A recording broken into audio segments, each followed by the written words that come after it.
मानचोंडीच्या आया भयांनो मतदान करायला या, मतदान करायला या, तुम्ही हक्क मिळवायला या, मतदान करायला या, तुम्ही हक्क मिळवायला या, मानचोंडीच्या आया भयांनो मतदान करायला या, मतदान करायला या, तुम्ही हक्क मिळवायला या, हो रे हो रे हो.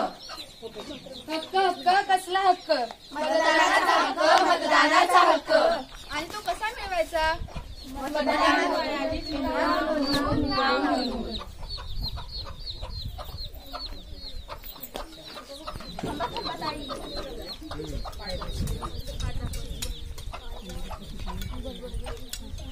का ग बाया, का थांबवलंस आम्हाला? अहो एवढ्या लगबगीत कुठे चाललाय? शेतात चाललोय. अहो शेतात काय? आज तुम्हाला माहित आहे का काय आहे? काय आहे ग? आज तर मतदानाचा दिवस आहे, आपल्या हक्काचा दिवस आहे. त्याचा काय उपयोग? जैल ते कोण उभं राहतंय तर कोण पडतंय, त्याचा आम्हाला काय उपयोग? अहो ताई असं म्हणू नका. जर आपण मतदान केलं आणि चांगल्या उमेदवाराला निवडून दिलं तर त्यात आपलाच फायदा आहे आणि आपल्या देशाचा सुद्धा फायदा आहे. मतदान हा आपला हक्क आहे आणि तो आपण बजावलाच पाहिजे. काय नाही फायदा? शेतकऱ्याच्या पोरांना नोकरी भेटना झाले, कर्जमाफी होईना झाली, शेतात नुकसान झालं तर कोण भरपाई करून देणं झाले, याचा काहीच उपयोग नाही. त्यासाठी आपण चांगला उमेदवार निवडून दिला पाहिजे आणि आपण मतदान प्रत्येकाने केले पाहिजे.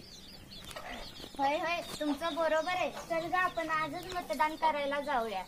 वय वय तू बरोबर बोलतेस. आपण कामातून वेळ काढून मतदान करू. हा चला ग सखींनो, आपण मतदान करायला जाऊ. चला चला. मानचोंडीच्या काका काकींनो मतदान करायला या, मानचोंडीच्या काका काकींनो मतदान करायला या, मतदान करायला या, तुम्ही हक्क मिळवायला या, मतदान करायला या, तुम्ही हक्क मिळवायला या, मानचोंडीच्या काका काकींनो मतदान करायला या, मतदान करायला या, तुम्ही हक्क मिळवायला या, हो रे हो रे हो.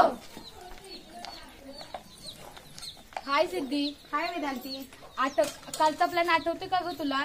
हो आठवते ना. आज आपण फिरायला जायचंय ना. हा कोणत्या ठिकाणी जायचं? चल कासपेटरला जाऊ. हा चल. अगं थांबा थांबा, काय ग झालं? कुठे निघाला? अगं आज मतदानामुळे आमच्या कॉलेजला सुट्टी आहे, त्यामुळे आम्ही फिरायला निघालो आहोत. पण आज तर मतदानाची सुट्टी आहे, माहित आहे ना तुम्हाला?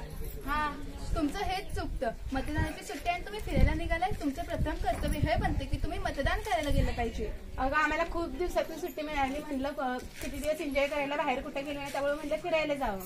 देशाचा विकास हा युवा पिढीने मतदान करण्यावर अवलंबून आहे. तुम्ही असं करू नका, तुम्ही पहिले मतदान करा.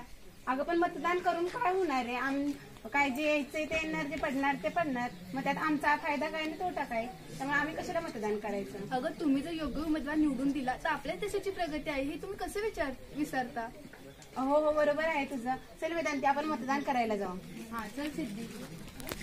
ग्रामस्थांनो मतदान करायला या, मानचोंडीच्या ग्रामस्थांनो मतदान करायला या, मतदान करायला या, तुम्ही हक्क मिळवायला या, मतदान करायला या, तुम्ही हक्क मिळवायला या, मानचोंडीच्या ग्रामस्थांनो मतदान करायला या, मतदान करायला या, तुम्ही हक्क मिळवायला या, हो रे हो रे हो.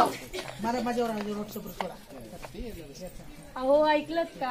आपल्या निधीला 18 वर्ष पूर्ण झालीत. तुझ्या लग्नाचा विचार करायला नको का? नाहीतर लोक नावं ठेवतील. हो तू बरोबर बोलतेस, आपण आत्ताच दिदीशी बोलून घेऊया. अहो आई बाबा तुम्ही काय बोलताय? तुझ्याच लग्नाचा विषय चालला होता. हो आई तुझं बरोबर आहे. बरोबर आहे, मला 18 वर्ष पूर्ण झाली आहेत. पण माझ्या लग्नाच्या आधी मला माझा हक्क मिळाला पाहिजे ना. कोणता हक्क? मतदानाचा हक्क. मतदानाचा हक्क? हो, जसे तुम्ही तुमचे नाव मतदान यादीत नोंदवले तसे माझे सुद्धा नोंदवा. पण त्याचा काय उपयोग?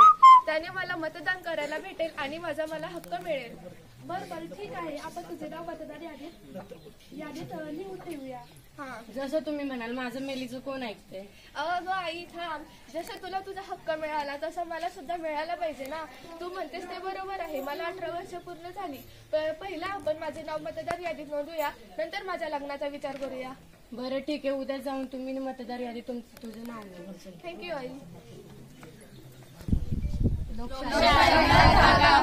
मतदार राजा जागा हो, लोकशाहीचा धागा हो, मतदार राजा जागा हो, लोकशाहीचा धागा हो, मतदार राजा जाग तू, शाण्यासारखा वाग तू, मतदार राजा जाग तू, शाण्यासारखा वाग तू, मतदार राजा जाग तू. शाण्यासारखा वाग तू.